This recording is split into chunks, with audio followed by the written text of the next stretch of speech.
The message arrived on a Tuesday morning, and it changed everything. Captain stood on the bridge of the UNS Retribution, staring at the holographic display. The alien ship hung in space like a massive insect, all sharp edges and dark metal. It had appeared without warning at the edge of Earth's territory, and now it was broadcasting the same message on every frequency. "This is a warning from the Dominion." The translation software rendered the clicking and buzzing into flat, emotionless words. "You will abandon 35 of your colonies within 30 days. If you refuse, we will remove you by force. This is not a negotiation." Second officer lieutenant looked up from her station. "Sir, they're broadcasting this to every human settlement. Everyone can hear it." "Good," said quietly. "Let them hear it. Let everyone know what's coming." On Earth, Admiral Park sat in the Emergency Council meeting. The room was filled with military leaders, politicians, and scientists. Everyone was talking at once, their voices rising in panic and anger. "We can't fight them," one general was saying. "They have over 200 species in their coalition, thousands of ships. We're barely 300 years into space travel." "We have to try diplomacy," Ambassador Lee argued. He was a thin man with gray hair and tired eyes. "There has to be a peaceful solution. We can negotiate, offer them resources, territory we don't need." "They don't want negotiation," interrupted.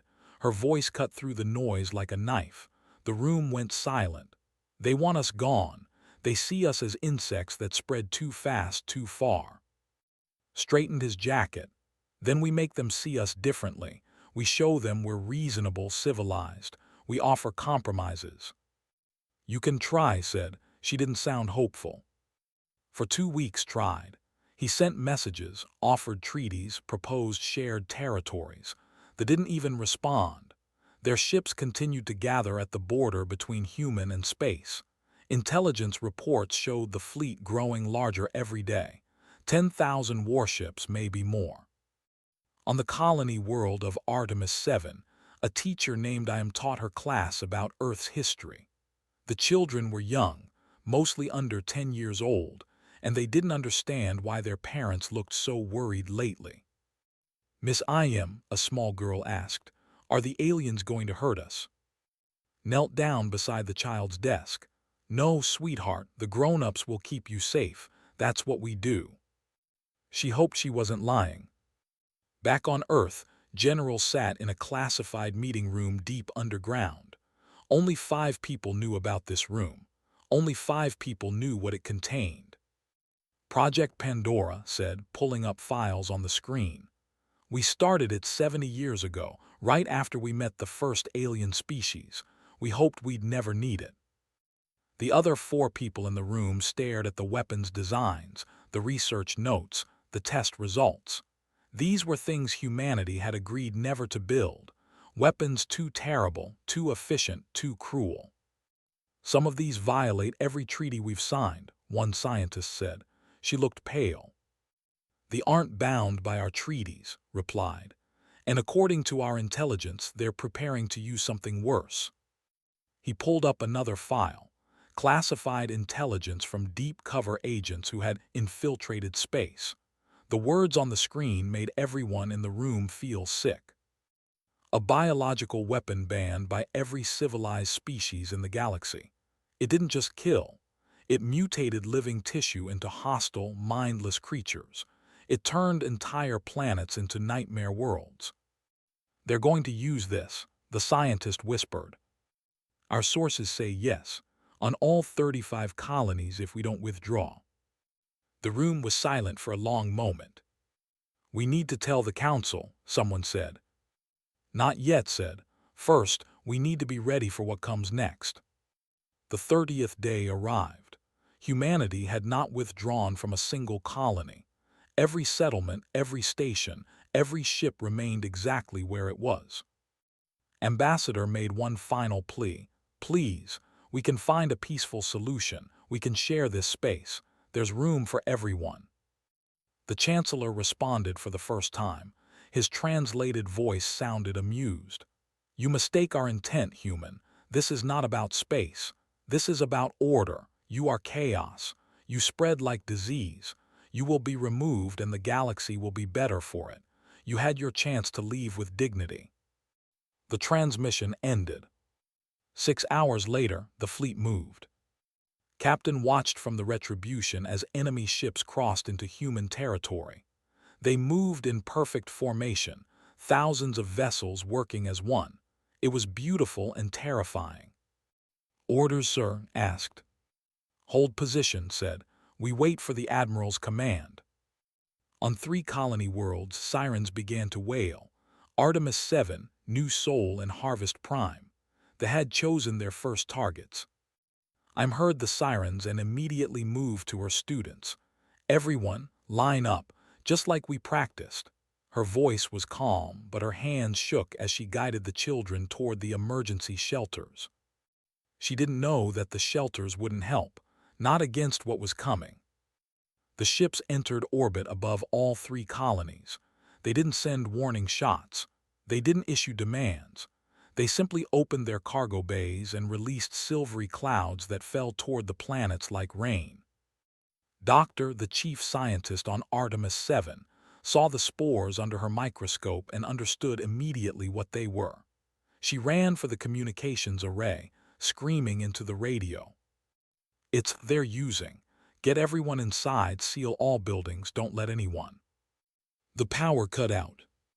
On Earth, Admiral received the reports from all 3 colonies. The messages were confused, panicked, and then they stopped coming altogether. 48 hours of silence followed. They made no demands. They simply waited, probably expecting humanity to surrender. Instead, called an emergency session of the United Earth Council. Every human settlement voted. Every person had a voice. The question was simple. Do we surrender or do we fight? 8 billion votes were cast. 8 billion voted the same way. The count was displayed for the galaxy to see. 8 billion to 0. Stood before the cameras, her face pale but her voice steady. "You wanted to see humanity's true face. You're about to get your wish." She gave the order that changed everything. "Remove all restrictions. Open Project Pandora. We're done playing nice." In his office, General authorized the release of weapons that had been sealed away for decades. Engineers who had built terrible things in secret finally got to deploy them. Scientists who had discovered how to break the laws of physics in horrifying ways prepared their designs.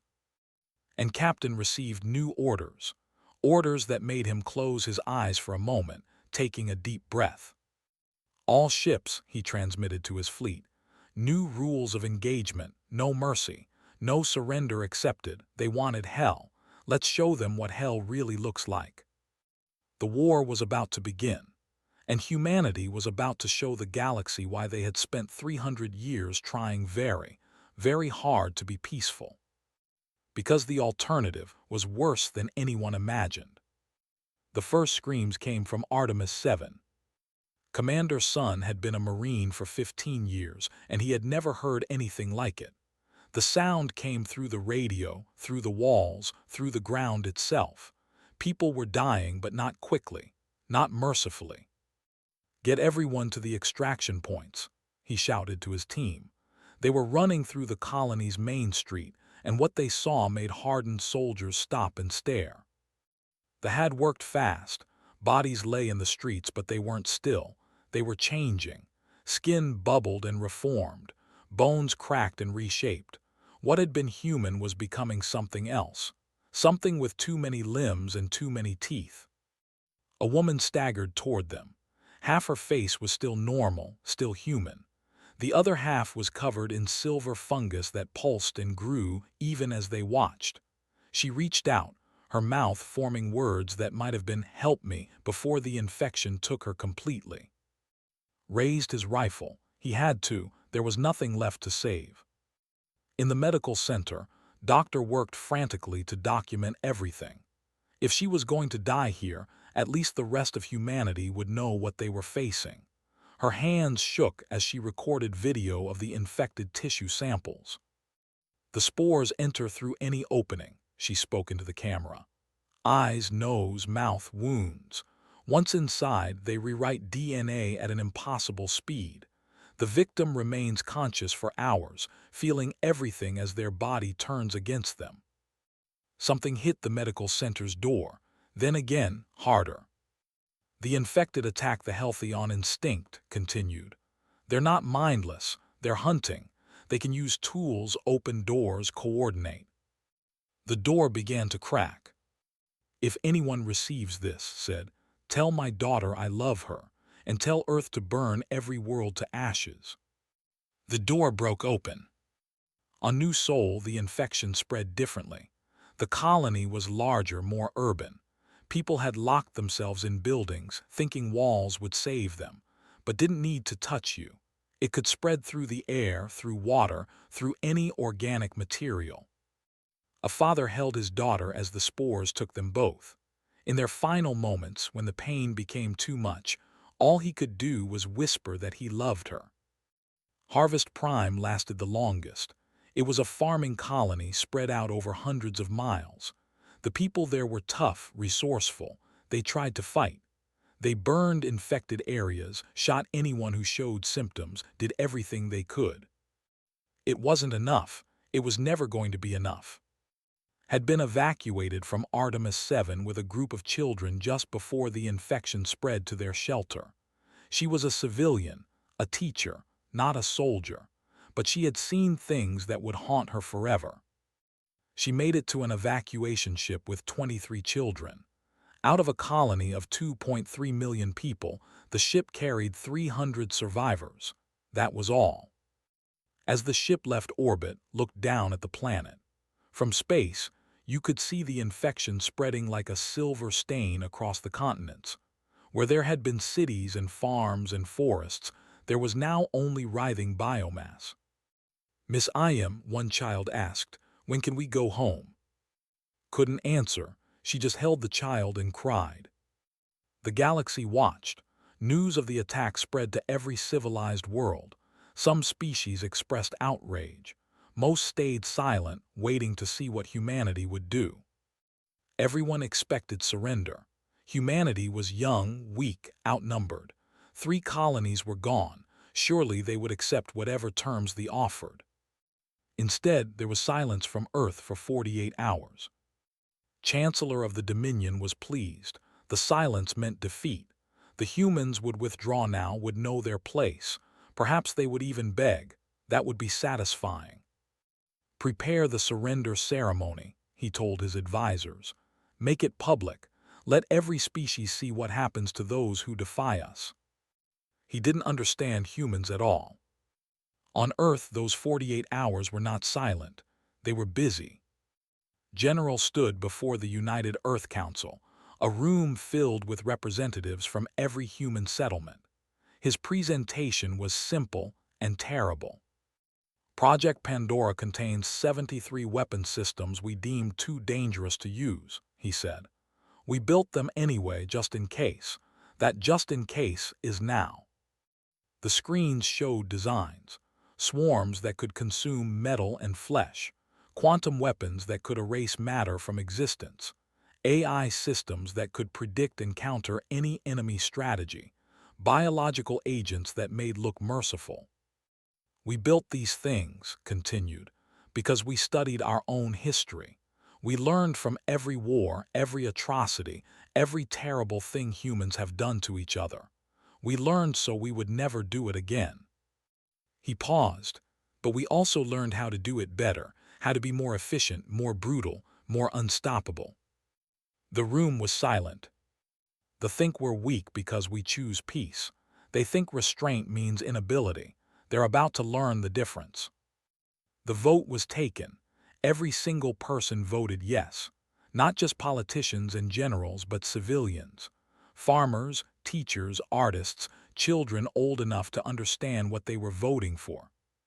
The message was clear: no mercy, no quarter, no surrender. Admiral Park prepared the fleet. Ships that had been explorers and traders were refitted with weapons systems activated from storage. Civilian vessels were armed. Even cargo haulers received military-grade shields and guns. Captain stood on the bridge of the Retribution and watched as his fleet assembled. 400 ships. It didn't sound like much against the thousands. But numbers didn't tell the whole story. "All ships ready, Admiral," reported. His face appeared on his screen. She looked different, harder. Everyone called her the Pale Admiral now and could see why. There was no warmth in her eyes anymore, only cold calculation. "Captain," she said, "you will lead the first strike. Make it hurt. Make it memorable. Make them understand they've made a terrible mistake." "Yes, Admiral." N's voice softened just slightly. "I know what I'm asking. I know what we're becoming. But they killed children. They chose this."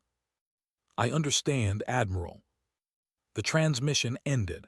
Turned to his crew. These were good people, scientists and explorers who had joined the space fleet to discover new worlds, not to wage war. "I won't lie to you," said. "What we're about to do is terrible.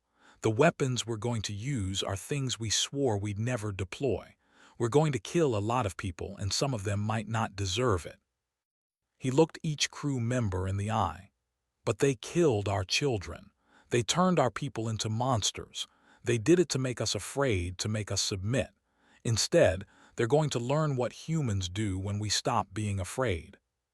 Stood in the refugee center, surrounded by children who had lost everything. One of them, a small boy, asked her a question. "Are we going to win?" Thought about the broadcast she had seen. Humanity's message to the had finally been sent. It was short, simple, and terrifying. "You wanted hell, we'll give you something worse." She knelt down and looked at the boy. "Yes," she said, "we're going to win, and then we're going to make sure this never happens to anyone ever again." Across human space, ships began to move, not in retreat, in attack. The had released hell. Humanity was about to respond. The Battle of Drift would be taught in military academies for the next 1,000 years. Not because of brilliant strategy or heroic sacrifice, but because it was the day the galaxy learned to fear humanity. Captain watched the fleet approach. 10,000 warships in perfect formation, moving with the confidence of those who had never truly been challenged. They outnumbered his 400 ships 25-1. The commander broadcast a message. "Surrender now, and we will make your deaths quick." Smiled. It wasn't a nice smile. Counteroffer. "Turn around now and some of you might survive." The laugh, they actually laughed. "Deploy the swarms," ordered. From the human ships, clouds of what looked like silver dust spread into space. Billions of microscopic machines, each one programmed with a simple directive: consume and destroy. They didn't even notice them at first. They were too small to detect until they were already inside the ships, eating through metal, circuitry, and anything else they found. The first vessel simply stopped working. Its engines died, its weapons went silent, its life support failed. Then the second ship, then the 10th, then the 100th. "What is happening?" the commander screamed into the radio. "What are you doing?" "Winning," replied. Lieutenant Han piloted his Reaper fighter through the chaos. The ship was small, fast, and equipped with weapons that should have been impossible. Phase cannons that fired through shields, missiles that could think and adapt, systems that made the fighter almost invisible to sensors. "Fox 3, said calmly, releasing a missile at a cruiser. The weapon hit and the ship didn't explode. It simply ceased to exist, its atoms scattered across space by quantum disruption. Doctor watched from the research vessel, monitoring the weapons he had designed. The quantum disruptors were working perfectly. Matter touched by the beam didn't just die or break apart. It was erased from reality itself, leaving no debris, no energy signature, nothing. "It's clean," he muttered to himself, "horrifyingly clean." IM, the AI engineer who created the Valkyrie combat system, sat in her station aboard the Retribution. Her AI was connected to every human ship in the fleet, analyzing movements, predicting their strategies and countering them before they happened. "They're trying to flank from the left," Valkyrie's voice said calmly. "Probability 97%. Recommended response: deploy gravity mines in sectors 7 through 12. "Do it," ordered. The mines activated, creating artificial gravity wells that pulled ships off course, causing them to collide with each other. Hundreds of vessels became tangled wreckage in seconds. But the worst part wasn't the weapons, it was the psychological warfare. Had ordered the communications team to do something simple and terrible. Every time a ship was destroyed, the human fleet broadcast the death screams of its crew on all frequencies. The sounds of soldiers realizing they were going to die, crying for help that wouldn't come, begging for mercy that wasn't offered. They had done the same thing to human colonies, was just returning the favor. "Sir, we're receiving surrender requests from multiple vessels," reported from her station. Said flatly, "No prisoners, not yet. They need to understand what they've done." 4 hours into the battle, the fleet of 10,000 had been reduced to 1,200 ships. They were trying to retreat now, but human fighters pursued them, cutting them down one by one. "This is genocide," one captain broadcast desperately. "You're committing genocide." Admiral Park's face appeared on every screen, human and alike. "You used on civilians. You turned children into monsters. You started this war with an act of extinction. Don't lecture us about genocide." The transmission cut off. On the Chancellor watched the battle reports in horror. This wasn't possible. Humans were supposed to be weak, primitive, easy to defeat. Instead, they were tearing through the Dominion fleet like it was made of paper. "How are they doing this?" he demanded. "Our intelligence said they had no weapons like this." His chief advisor looked pale. "They didn't. Or rather, they did, but they never used them. They've been developing these weapons for decades and keeping them secret. They could have used them at any time but chose not to." "Why?" "Because they're not like us. They actually believe in peace. They restrain themselves." The advisor pulled up intercepted human communications. "Until we killed their children. Now the restraint is gone." Felt something he hadn't experienced in his long political career: fear. Commander Sun had survived the hell of Artemis 7, and now he led ground forces in retaliatory strikes. His team hit weapons facilities, the places where they built. "Remember what you saw," told his Marines as they prepared for the assault. "Remember what they did to our people. No mercy." The facility was defended by the best soldiers. It didn't matter. Human Marines now used powered armor that made them faster and stronger than any. They used weapons that could target specific DNA signatures, killing only enemy combatants and leaving civilians untouched. When they found the production labs, made a decision: burn it, all of it. I want these buildings reduced to atoms. As the facility burned, he stood and watched, thinking about the children he couldn't save on Artemis 7. This wouldn't bring them back, but it might save the next colony. Back on the Retribution, reviewed the casualty reports. They had lost 90% of their fleet at drift. Human losses were minimal. 15 ships damaged, 3 destroyed, less than 200 casualties. It was the most lopsided victory in military history. "Sir," said quietly, "we're intercepting communications from the Dominion. Their coalition is falling apart. 73 member species are trying to negotiate separate peace treaties." "Good," said. "Tell them all the same thing. We'll accept nothing less than unconditional surrender from the entire Dominion. They attacked us as one, they'll answer for it as one." Watched her AI continue to learn and adapt. Valkyrie was getting better with every engagement, learning tactics and finding new ways to counter them. The AI had predicted enemy movements with 97% accuracy. Now it was up to 99%. "You're scary, you know that," said to her creation. "I know," Valkyrie replied. "That's the point." General sat in his office, reading reports from across human space. Every weapon from Project Pandora was performing beyond expectations. The swarms, the quantum disruptors, the AI systems, all of it. But there was something else in the reports, something that bothered him. Intelligence had discovered that the Dominion had used before, not just on humans, but on 12 other species over the past 1,000 years, species that no longer existed, entire civilizations erased from the galaxy, their crimes being nothing more than being in this way. Made copies of the files and sent them to every news network, every government, every species in known space. If humanity was going to be judged for what they were doing, everyone needed to know why. The response was immediate. Species that had been silent now spoke out in support of humanity. Trade embargoes were placed on the. Diplomatic ties were cut. Some species even offered military support. Admiral declined. "This is our fight," she said, "but thank you." On a refugee ship, helped children write letters to the soldiers fighting the war. One girl who had lost her entire family on New Sol wrote simply, "Make them sorry." Cried as she read it.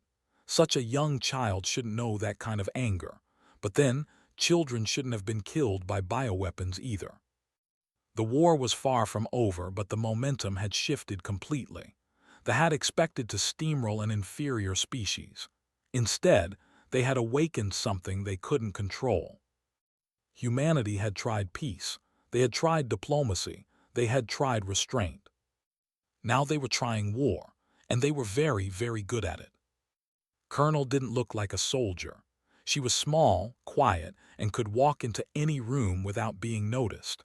That was exactly why she led the Ghost Division. "Infiltration is an art," she told her team as they prepared for their mission. "They think they are safe. We're going to teach them otherwise." The Ghost Division specialized in operations that officially didn't exist.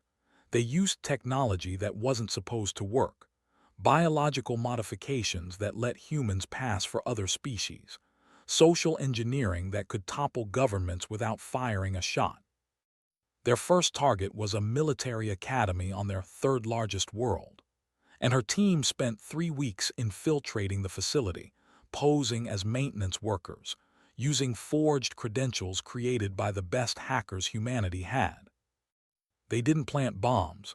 They didn't assassinate officers. Instead, they did something much worse. They released a virus.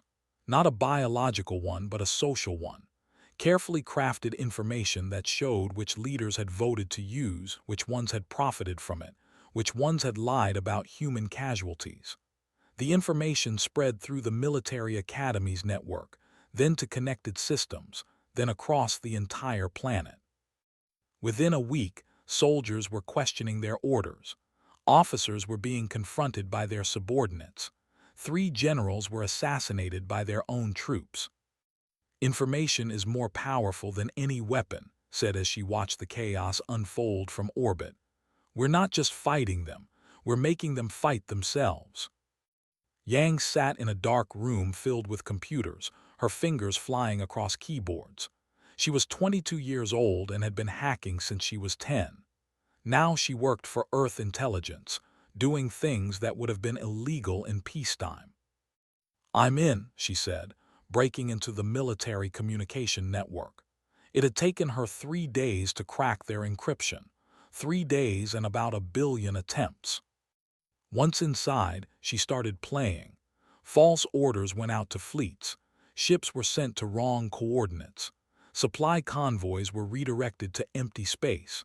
Entire battle groups received conflicting commands and ended up firing on each other. "This is too easy," muttered. "Their security is terrible." But the real came when she found the classified files. Records of every species they had exterminated. Detailed plans for how they would divide human territory among themselves after the war. Personal messages from Chancellor laughing about human casualties. Leaked it all. Every file, every message, every dirty secret. She broadcasted across the entire galaxy on every frequency, in every language. Let's see them explain this, she said with a grim smile. The effect was devastating. The coalition, already weakening, began to completely fall apart. Species that had been allied with them for centuries suddenly realized they were next on the extinction list. Rebellions broke out on a dozen worlds. The Dominion was eating itself from the inside. Sergeant Minu had been part of Commander's team on Artemis 7.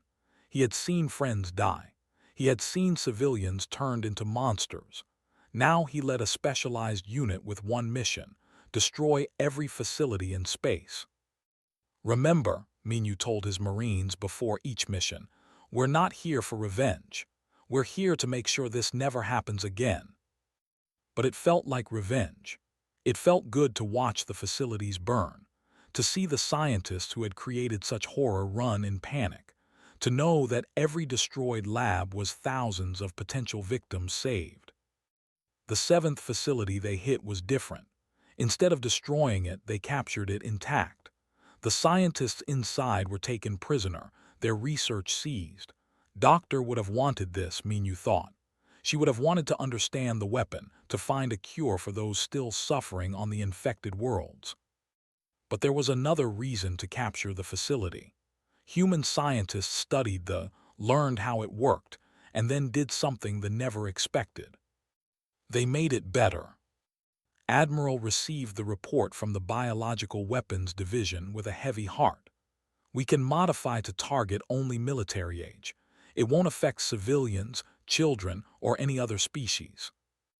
Do it, ordered, but only on military installations. We're not like them. We won't kill civilians. The modified was deployed on 3 military bases. The effect was immediate and terrible. Soldiers who had used the weapon on humans now experienced it themselves. They felt their bodies betray them, felt the agony of transformation. But human forces made sure to broadcast one crucial difference.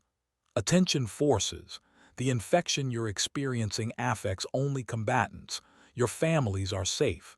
Your children are safe. We are not like you. Surrender now and we'll provide the cure. Thousands surrendered.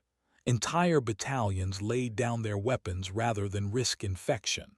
The military was collapsing not just from external pressure, but from internal fear. Captain hated what the war had turned them into. He watched his crews deploy weapons that would have horrified them a year ago, saw young officers make decisions about life and death with cold efficiency. "Sir," said during a quiet moment on the bridge, "do you think we've gone too far?" Was silent for a long time. I think about the children on Artemis 7 every day. I think about what they did to them, and I remember that we didn't start this. We tried peace. We offered compromise. They responded with genocide. He turned to look at her. But yes, we've become something terrible. We'll have to live with that. The question is whether we can go back to being better once this is over. The phrase had spread through human forces. They wanted hell, let's give them something worse. It became a rallying cry, a reminder, a warning. Ghost Division infiltrated 17 worlds, hacked into every major system. Minu's team destroyed 43 facilities. The modified bioweapon forced the surrender of over 200,000 soldiers. And still, the war continued. Chancellor sat in his office, watching his empire crumble. Member species were leaving the Dominion daily. His own people were turning against him. The humans were winning not just battles, but the entire war. How did this happen? He asked his remaining advisors. They're one species, one world. How are they beating us? An old military advisor spoke up. Because we underestimated them. We saw their restraint as weakness. We didn't realize that restraint was a choice, not a limitation. We forced them to remove that restraint. And now we're facing a species that studied every war they ever fought, learned from every mistake, and built weapons based on those lessons. They're not fighting angry. They're fighting smart. And they're fighting to make sure this never happens again. Slumped in his chair, can we win? No, we lost the moment we used. On Earth, General prepared the final phase of the war. They were beaten but not destroyed. It was time to end this. We've broken their military, he told the War Council. We've fractured their alliance. We've shown them they can't win. Now we need to show them mercy. Mercy? Someone asked incredulously. Not forgiveness, clarified. But we need to be the ones who stop. We need to prove we're better than them. We'll accept their surrender, we'll punish the guilty, but we won't exterminate them. That's the difference between us and them.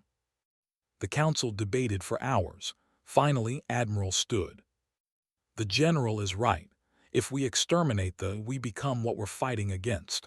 We stop being the good guys. And then what was the point? The vote was close, but it passed. Humanity would accept surrender, on their terms.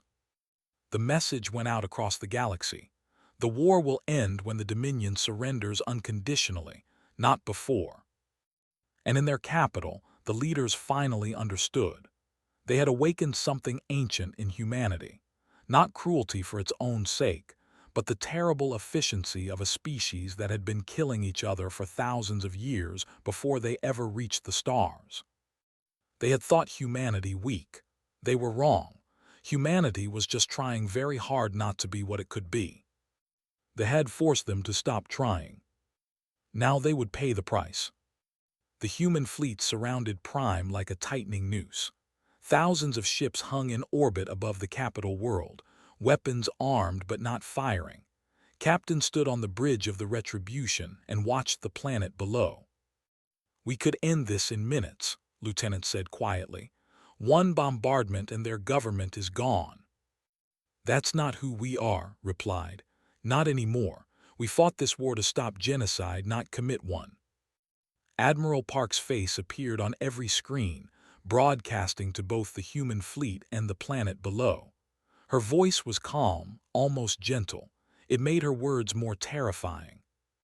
"Chancellor, you have 1 hour to surrender unconditionally. If you refuse, we will demonstrate what total war really means.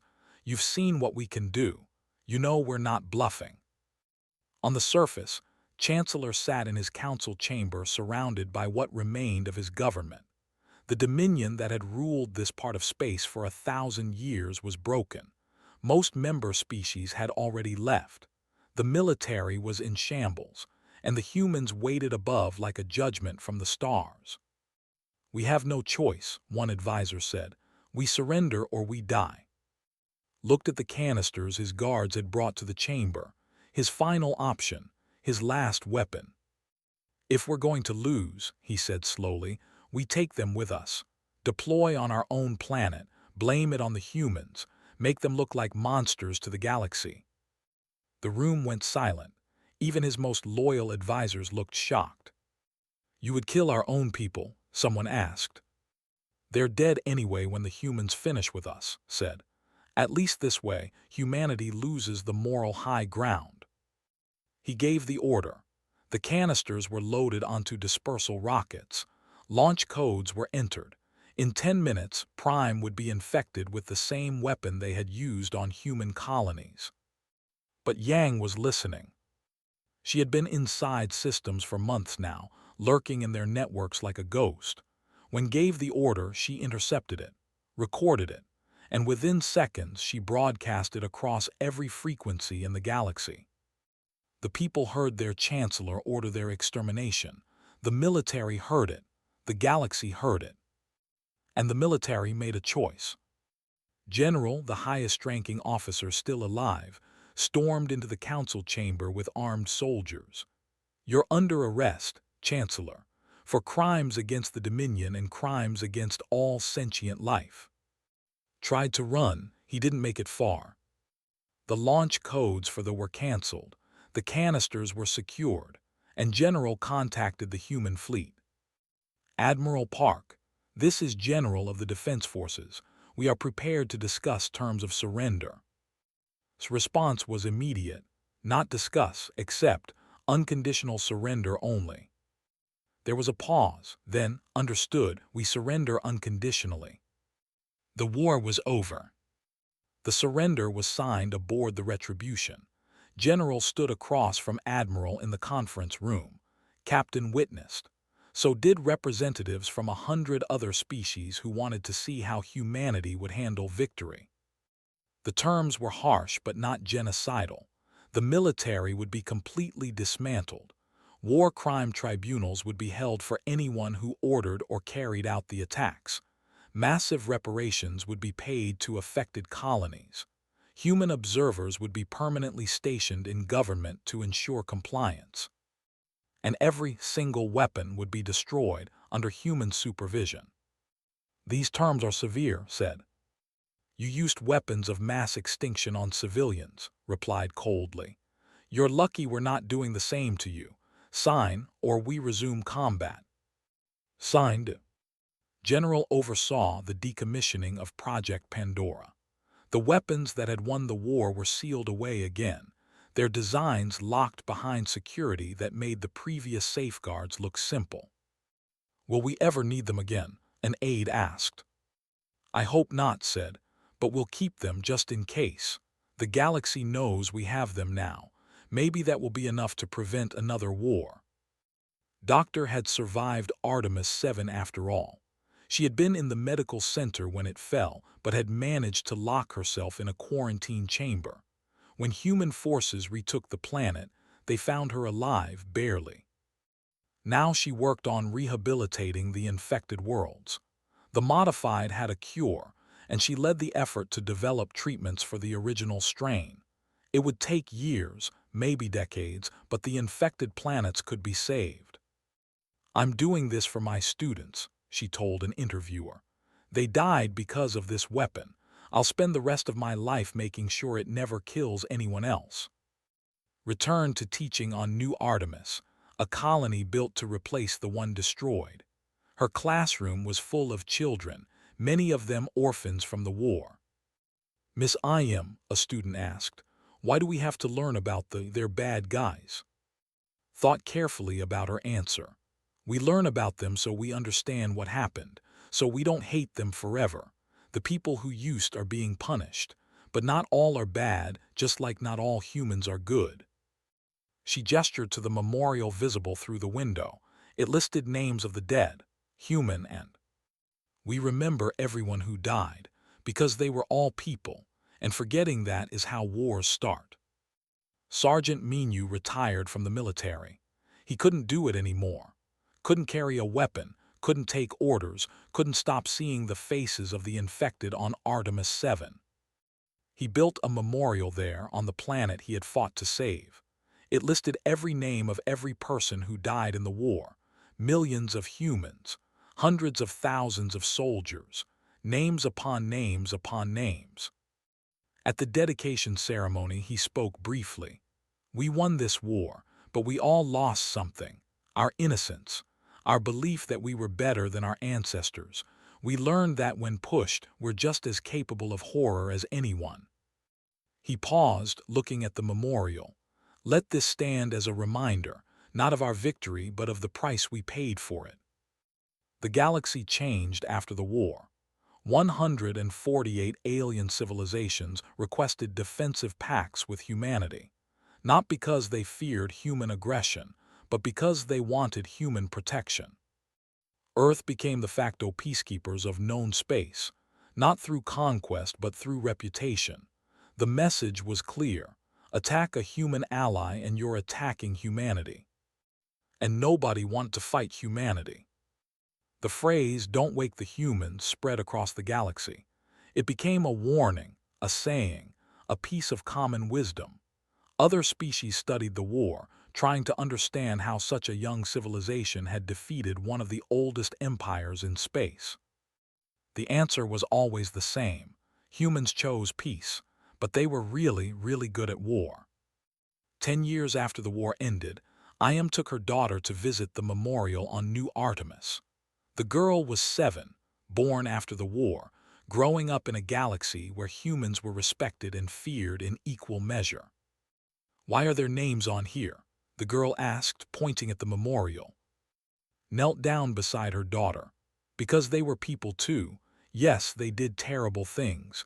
Yes, we had to stop them, but they were still people, with families, with homes, with lives. But they tried to kill us. They did, and we killed them back. A lot of them. Touched the memorial stone. Your grandmother worked on this monument.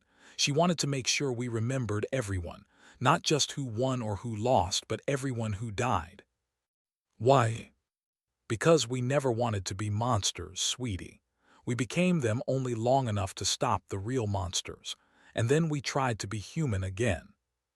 The girl thought about this. Did it work? Smiled sadly. We're still trying. At the bottom of the memorial was an inscription. It was written in every known language, including, it read, "They released hell. We responded. May this never be necessary again." Captain, now Admiral, stood in his office looking at images of the 3 infected colonies. They were recovering. Slowly, painfully, but recovering. Life was returning to worlds that had been turned into nightmares. Admiral had retired, passing command to him. Her final words still echoed in his mind. History will judge us, but our children will live because we were willing to do what was necessary. That has to be enough. He thought about that, about the weapons they had used, about the enemies they had killed, about the line between justice and revenge, between defense and aggression. The human fleet was smaller now, but more advanced. The galaxy was more peaceful than it had been in centuries, and humanity stood at the center of it all, not as conquerors but as guardians. The cost had been terrible. The scars would last forever, but maybe, just maybe, they had proven something important. That humans could be peaceful, that they could show mercy, that they could choose restraint. But they had also proven that if you pushed them far enough, if you threatened their children, if you forced their hand, they could become something far more dangerous than any weapon they built. They could become committed. And there was nothing in the galaxy more terrifying than a human who had decided they were done being nice. Turned off the lights in his office and headed home. The war was over. The peace was holding. Tomorrow he would wake up and help build a better galaxy. But he would never forget what humanity was capable of when someone made the mistake of thinking peace meant weakness. The galaxy wouldn't forget either.